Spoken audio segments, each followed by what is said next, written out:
وزیر کا چناؤ۔ ایک دفعہ کا ذکر ہے، کسی بادشاہ کو اپنا وزیر تلاش کرنے کی ضرورت آ پڑی۔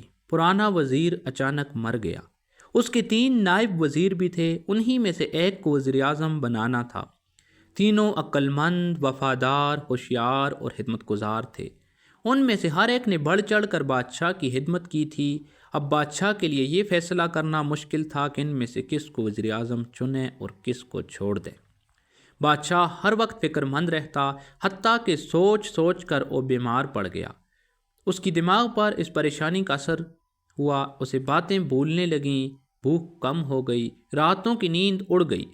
لوگ جب کوئی بات کہتے تو لگتا جیسے یا تو اسے کچھ سمجھ میں نہیں آ رہا یا سنائی نہیں دے رہا۔ غرض وزیر کے چناؤ کے مسئلے نے اسے پاگل سا کر دیا۔ درباری جانتے تھے کہ بادشاہ صرف اس مسئلے کی وجہ سے پریشان ہے، مگر کچھ کر نہیں سکتے تھے۔ بادشاہ کو اداس دیکھ کر سب کے دل دکھتے تھے۔ آخر ایک دن انہوں نے فیصلہ کیا کہ کسی نہ کسی طرح بادشاہ کو دریا کے کنارے پکنک منانے پر رضامند کر لیا جائے۔ ممکن ہے کھلی فضا اور دریا کے نظارے سے بادشاہ کی طبیعت بہل جائے۔ دربار کے کاموں اور ملکی مسائل سے کچھ دیر کے لیے نجات پا کر بادشاہ کو یقیناً خوشی ہوگی۔ لہٰذا بادشاہ کو سمجھا بجھا کر پکنک منانے پر رضامند کر لیا گیا اور پروگرام کے لیے دن بھی مقرر ہو گیا۔ مقررہ دن بادشاہ اپنے وزیروں، درباریوں اور ملازموں کے ہمراہ دریا کے کنارے شاہی پکنک منانے چلا گیا۔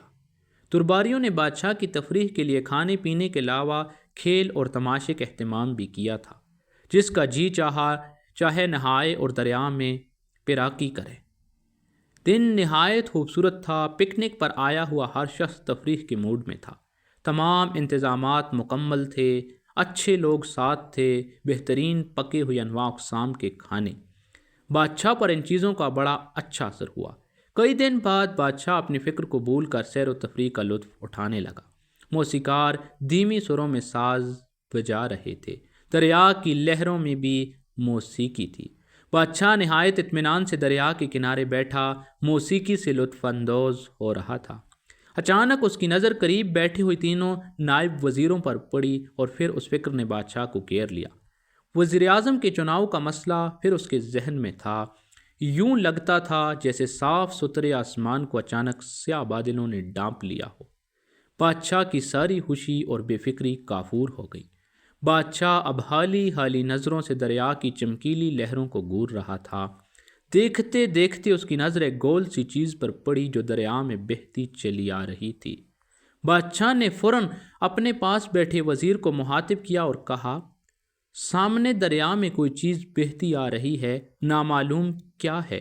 تینوں میں سے ایک نے آنکھوں پر ہاتھ کا سایہ کیا اور غور سے دریا کی طرف دیکھ کر بولا، عالیجا، جہاں تک میرا خیال ہے کوئی پھل قسم کی چیز ہے۔ دوسرا وزیر اسی وقت اٹھ کر دریا کے پانی کے قریب چلا گیا۔ کچھ دیر پانی کو دیکھتا رہا، پھر واپس آ کر بادشاہ سے کہنے لگا، جی ہاں عالیجا، یہ پھل ہی ہے، غالباً آم ہے۔ اسی وقت تیسرا نائب وزیر بغیر کچھ کہے اٹھا اور پانی کے بہاؤ کے قریب چلا گیا۔ آم اب دریا کے اسی حصے میں لہروں پر بہتا آگے نکل جانے کو تھا کہ اس نے پگڑی اور چوغا اتارا اور دریا میں کود گیا۔ پھر تیرتے ہوئے پھل کے قریب پہنچا اور اسے اچک لیا۔ پھل لے کر جلدی سے کنارے پر آیا اور نہایت احترام کے ساتھ بادشاہ کی خدمت میں حاضر ہو کر بولا، جی ہاں عالیجا، یہ بالکل تازہ آم ہے، اسے خوش ذائقہ بھی ہونا چاہیے کیونکہ اعلیٰ قسم کا ہے۔ یہ کہہ کر تیسرے نائب وزیر نے آم بادشاہ کے ہاتھ میں دے دیا۔ بادشاہ وزیر کی جرأت دیکھ کر بے حد ہوش ہوا اور اسے یوں لگا کہ اس کے ذہن پر چھایا ہوا بادل ایک دم چھٹ گیا ہے۔ یہی وہ شخص ہے جس کو وہ اپنا وزیر بنا سکتا ہے۔ ایسا آدمی جو اس کی خوشنودی کے لیے ہر وقت تیار رہے اور پھرتی سے کام کرے، وہی وزیر اعظم بننے کا حقدار ہے۔ مجھے وزیر کے عہدے کے لیے ایسے ہی آدمی چاہیے۔ میں نے فیصلہ کر لیا، بادشاہ نے دل ہی دل میں کہا۔ اس شام بادشاہ نے دربار لگایا اور تمام درباریوں کو طلب کر کے کہا، میں آج ایک ضروری اعلان کر رہا ہوں۔ سب درباری حیرت سے ایک دوسرے کا منہ تکنے لگے۔ پکنک کا بادشاہ کی طبیعت پر ایسا اچھا اثر پڑے گا، انہیں یقین نہیں آتا تھا۔ جب سب اہل دربار جمع ہو گئے تو بادشاہ نے اپنی باروب آواز میں اعلان کیا، میں نے اپنا وزیر اعظم چن لیا ہے۔ حاضرین میں جوش و خروش کی لہر دوڑ گئی۔ سب کے ذہن میں یہی 2 سوال تھے، کس کو وزیر اعظم چنا ہے؟ بادشاہ اس فیصلے پر اچانک کیسے پہنچ گیا؟ بادشاہ کچھ دیر خاموش رہ کر اپنے درباریوں کی بے چینی کا مزہ لیتا رہا، پھر بولا، دریا کی لہروں پر بہتے ہوئے کام نے مجھے فیصلہ کرنے پر مجبور کر دیا۔ ایک آدمی جسے نہ تو میں نے حکم دیا اور نہ کوئی اشارہ کیا، وہ فوراً دریا میں کود پڑا اور آم پکڑ کر میرے پاس لے آیا۔ میں آج سے اس کو اپنا وزیر اعظم مقرر کرتا ہوں۔ آپ سب کو اندازہ ہو گیا ہوگا کہ کون وزیر اعظم ہوگا۔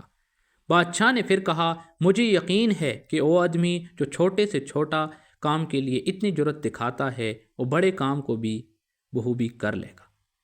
میں نے اس شخص کو اس کی باتوں سے نہیں، اس کے کام سے پہچانا ہے، اور میں اپنے فیصلے پر خوش ہوں۔